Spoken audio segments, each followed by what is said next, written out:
The amount of performance available today for not that much money is quite frankly awesome.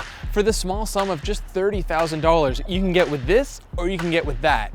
But which of these sports cars is really where it's at?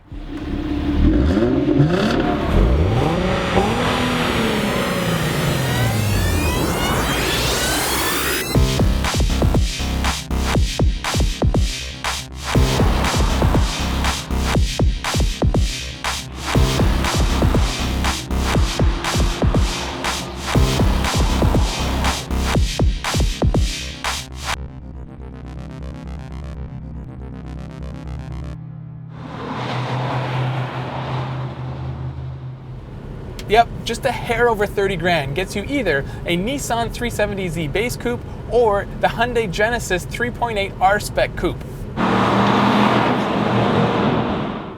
For that price, you get big V6 power, rear-wheel drive, and a proper 6-speed manual transmission. There are some key differences though between the two cars. The Genesis is much larger. It's nearly 1.5 feet longer. Now that allows it to have a proper back seat. It also has a conventional trunk, whereas the 370Z has a lift gate. Now normally something that's a hatch has more cargo space, but that's not the case here, as the Genesis has a much larger trunk than the Nissan's little lift area.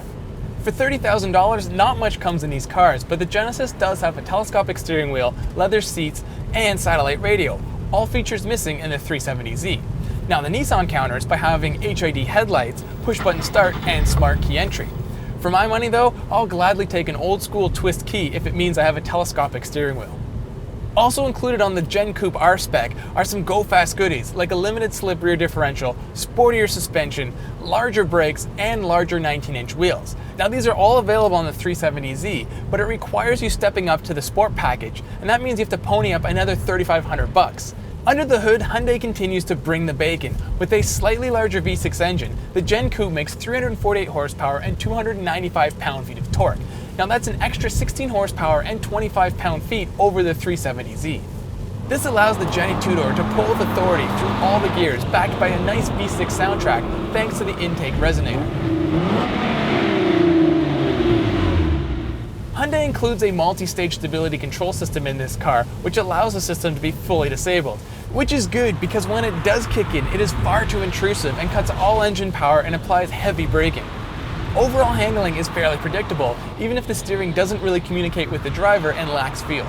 But maybe the best aspect of the Genesis Coupe is that 4 full-size people can fit in the car.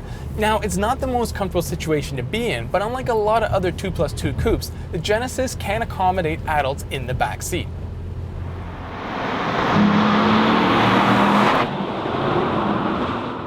So how does the 370Z compare? Well, having been around since 2009, the 370 is quickly becoming the old man of sports cars, and it's feeling quite dated. The driving position isn't as good as the Genesis, mainly due to the fact that the steering wheel is not telescopic. I feel like I'm straight arming the car at all times.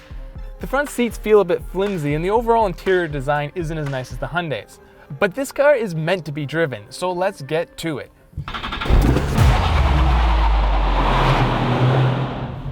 Despite having less power, the 370Z is actually the faster of the two cars in a straight line. Now, a lot of that has to do with the fact that it's 230 pounds lighter.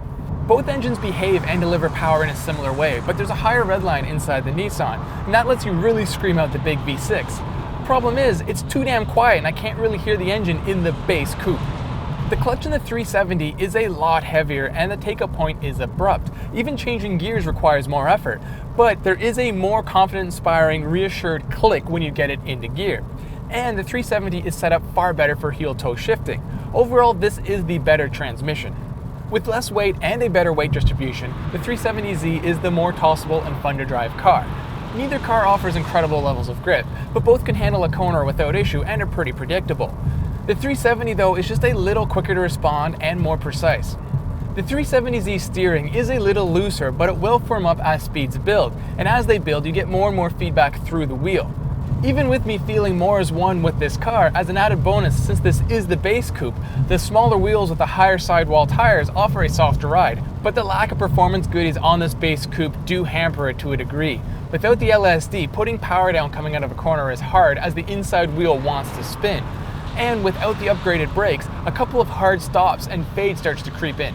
And as equipped, I can't turn off the full stability control system in the 370, but at least when it does kick in, it's not nearly as intrusive as the Genesis Coupe. Two similar cars, yet different takes on performance. If what you're looking for is your one and only car, then get the Genesis. It's a better overall package as it's more practical, more livable, and can carry more than 2 people. But if what you want is a proper sports car, get the 370Z. And now that I've said that, don't buy this car. Save up the extra scratch and get the 370Z Sport. The extra money is well worth the extra performance.